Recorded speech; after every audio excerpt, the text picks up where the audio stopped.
Aujourd'hui, on a rendez-vous avec Renault pour découvrir le tout nouveau Renault Scénic qui, on va le voir, n'a plus rien à voir avec les générations précédentes.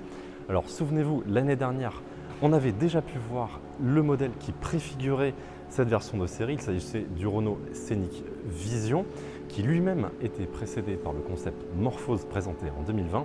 Alors ces deux modèles avaient été loués pour leur design assez audacieux et assez futuriste. Et la bonne nouvelle, c'est qu'on retrouve beaucoup d'éléments visuels de ces concepts sur la version de série du Renault Scénic. Vous aurez remarqué son nom complet, Renault Scénic E-Tech électrique. Et oui, 2 ans après la Mégane, c'est au tour du Renault Scénic de passer avec une motorisation 100% électrique. Ce Scénic, il reprend d'ailleurs la même base technique que la Mégane E-Tech, à savoir la même plateforme CMF EV. Sous le capot de notre Scénic, on retrouve également 2 motorisations électriques différentes. La première, c'est le moteur 160 kWh qui développe 220 chevaux, le même bloc que la Mégane E-Tech. Et enfin, une motorisation un peu moins puissante de 125 kW, donc qui développera 170 chevaux. La particularité de ce Renault Scénic, c'est au niveau de ses batteries. C'est une grande première chez Renault. Ce Scénic embarque une batterie de 87 kWh, ce qui autorise environ 620 km en cycle WLTP, donc c'est vraiment beaucoup pour une voiture électrique de ce gabarit. Alors évidemment, elle embarquera aussi une batterie un petit peu moindre de 60 kWh, comme sur la plus grosse version de la Renault Mégane E-Tech, qui autorisera, elle, une autonomie de 420 km en cycle WLTP. Ce qui est intéressant sur la partie extérieure de ce Renault Scénic, c'est qu'il reprend quand même beaucoup d'éléments issus du concept Renault Scénic Vision. C'est Gilles Vidal, le directeur du design de chez Renault, qui l'affirme. Ça se traduit par les 4 feux effilés avec des blocs, des petits cubes lumineux. On a également par exemple des boomerangs, donc ça c'est vraiment la nouvelle signature de chez Renault. Alors la particularité, c'est que ces boomerangs, on les a déjà vus sur la Clio 5 restylée, mais aussi sur le nouveau Renault Rafale, mais ils ne sont pas exactement similaires. Les 3 voitures ont un boomerang légèrement différent pour avoir une personnalité propre à chaque voiture. Sinon, on retrouve également le nouveau logo néo-rétro, donc qui est là quand même depuis maintenant plus de 2 ans sur les modèles de chez Renault. Et enfin, on a une partie quand même assez inédite sur cette calandre. Ça, c'est Gilles Vidal qui l'affirme lui-même. Sur les modèles électriques, cette partie de la calandre ne sert à rien, c'est uniquement esthétique. Mais du coup, ils ont cherché quand même à avoir une petite cohérence avec ce Renault Scénic. Donc on a un léger motif comme ça qui se déploie de chaque côté du logo. Et personnellement, je trouve que c'est quand même assez réussi. Avec ce Scénic de 5e génération, Renault met fin à plus de 27 années du Scénic sous la forme d'un monospace et adopte une forme assez unique. Alors on va le voir avec l'espace. Renault avait dit au revoir au monde des monospaces et était aussi passé à la mode des SUV. Mais ce Scénic, Renault refuse de l'appeler un SUV, on va le voir, parce qu'il adopte un profil assez spécial et surtout donc une position de conduite assez basse, assez proche du plancher. Et finalement, on va le voir avec les dimensions, ce Scénic, il n'est pas si haut que ça. Il fait seulement 1,57 m de haut pour 1,86 m de large et 4,47 m de long. Donc c'est une forme qui est quand même assez inédite.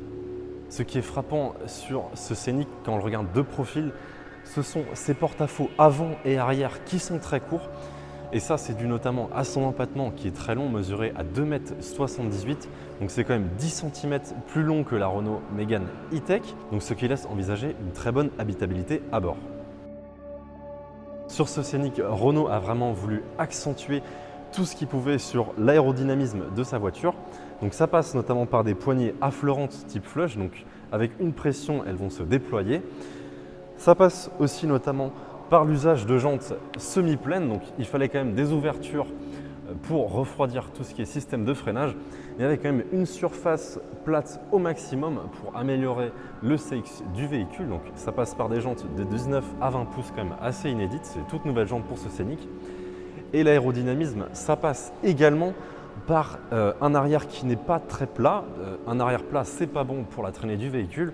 Donc c'est essentiel de favoriser des arêtes, toujours dans le but d'améliorer l'aérodynamisme du Scénic. On a ici par exemple une surface de carrosserie qui est assez travaillée pour améliorer les flux d'air qui passent. Sinon, on retrouve quelque chose d'assez inédit pour les feux. Ça s'éloigne un petit peu de ce qu'on avait vu avec le concept, qui avait des boomerangs très effilés. Ici, on a quelque chose qui se rapproche plus de ce qu'on a vu sur le Renault Rafale, avec une signature en 3 parties. et avec un aspect des LED un petit peu flottant, donc c'est assez joli. Sinon, on a un haillon qui est coupé en deux donc par une arête assez saillante. On a le logo ici en grand avec l'écriture scénique. Et sinon, en termes de coffre, on a toujours le haillon électrique sur cette version iconique. On a un volume de coffre assez généreux qui est mesuré ici à 545 litres. Et une fois toutes les banquettes rabattues, ce volume de coffre il pourra agrandir jusqu'à 1610 litres de volume de chargement. Bienvenue à bord de ce Renault Scénic. Alors on se souvient, sur les concepts, on avait quelque chose de très futuriste, de très technologique. Ici, on reste sur quelque chose de beaucoup plus pragmatique, avec néanmoins une ergonomie que l'on connaît déjà. Il s'agit d'un mix entre le mobilier un petit peu de la Mégane E-Tech et de ce qu'on a pu voir aussi sur l'Austral et sur l'Espace. Alors c'est une très bonne nouvelle puisqu'on retrouve par exemple tout le système Open Air Link avec le système double écran. Donc, pour rappel, on a une dalle face au conducteur qui a une diagonale de 12,3 pouces qui est secondé lui-même par un autre écran vertical de 12 pouces. Donc c'est une dalle que l'on connaît très bien avec un système opéré par Google OS. Donc, elle est très réactive, elle affiche une très belle ergonomie et une belle définition. Donc ça, c'est une excellente nouvelle d'avoir repris ce système d'infodivertissement. Renault a encore amélioré ce système Open Air Link avec notamment plus de 50 applications disponibles. Et sinon, évidemment, voiture électrique oblige, on a tout ce qui est système de planification de charge en fonction du trajet, avec aussi préchauffage des batteries à l'approche de la station de recharge. Donc Renault a pensé à vraiment intégrer tout ça et à optimiser son système pour une voiture électrique, comme avec la Renault Mégane E-Tech. Sinon, au niveau des matériaux, Renault affirme utiliser plus que jamais des matériaux issus de matières recyclées. Sur ce Scénic, on est à plus de 24% pour le total de la voiture, donc structure compris, c'est quand même assez inédit sur le segment de l'automobile. Mais aussi par rapport aux matériaux à l'intérieur, on atteint parfois des chiffres jusqu'à 80% de matériaux recyclés. Donc ça passe par la planche de bord. On a aussi à l'intérieur, on n'a plus aucun cuir, on n'a que du TEP très haut de gamme. Renault affirme qu'il est encore meilleur qu'un cuir issu d'origine animale. Sur notre version iconique, on a un mélange de TEP ici sur les côtés du siège avec un tissu respirant donc pour l'assise. Et même aussi, on a beaucoup de matériaux recyclés au niveau du volant.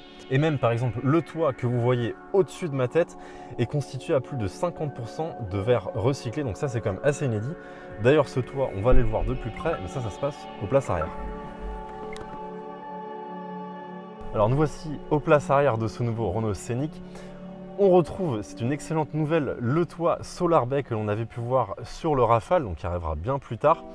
Sur ce Renault Scénic, il est présent. Alors comment ça marche? C'est une technologie qui est développée avec Saint-Gobain et c'est un toit qui est auto-opacifiant, qui est constitué d'une multitude de petites couches spécifiques, donc qui bloquent à la fois les rayons nocifs, les rayons UV, il bloque les UVA, les UVB et surtout c'est très pratique parce qu'il permet de maintenir les calories, donc la chaleur en hiver, donc il n'y a pas de déperdition de chaleur, mais en été il permet à l'habitacle de ne pas trop chauffer grâce donc à ces multitudes de couches. Et enfin, dernier acte de ce Solar Bay, c'est au niveau des transitions. Donc on pourra avoir plusieurs positions, une position complètement opaque, une position totalement ouverte et enfin à la demande soit ouvert devant, soit ouvert derrière. Donc grâce à une commande avec la main, on pourra faire vraiment à sa guise et ça c'est bien pratique à l'arrière de ce Renault Scénic. Avec ce Scénic, Renault pense notamment au confort de ses passagers arrière et ça se traduit notamment par un accoudoir central qui est très techno. Donc ça se présente ainsi, on a deux recharges en USB-C juste ici et surtout on a ce système de porte-gobelet avec plusieurs petites encoches donc pour poser son téléphone lors de longs voyages. Et enfin, l'autre bonne nouvelle à l'arrière de ce Scénic, c'est au niveau de la place. Regardez, moi je fais 1m87 et regardez la place que j'ai au niveau de la tête, ça c'est vraiment très bon. Au niveau de la largeur, c'est également très bon. Surtout par rapport à la hauteur du véhicule, 1m57, c'est quand même une belle prouesse et ça c'est notamment dû à la plateforme donc modulaire électrique. Renault a gagné un maximum de place tout en conservant des dimensions assez restreintes. Sinon, il faut le savoir que ce Renault Scénic, il sera pratiquement 100% made in France, ça c'est la dernière bonne nouvelle. Il sera produit comme sa grande sœur la Mégane E-Tech à l'usine de Douai. Et sinon, on a également d'autres grandes pièces comme le moteur électrique qui est produit dans l'usine de Cléon en Normandie. En termes de prix, on n'a pas encore d'infos et on aura une commercialisation au courant de l'année 2024. A très bientôt sur autoplus.fr.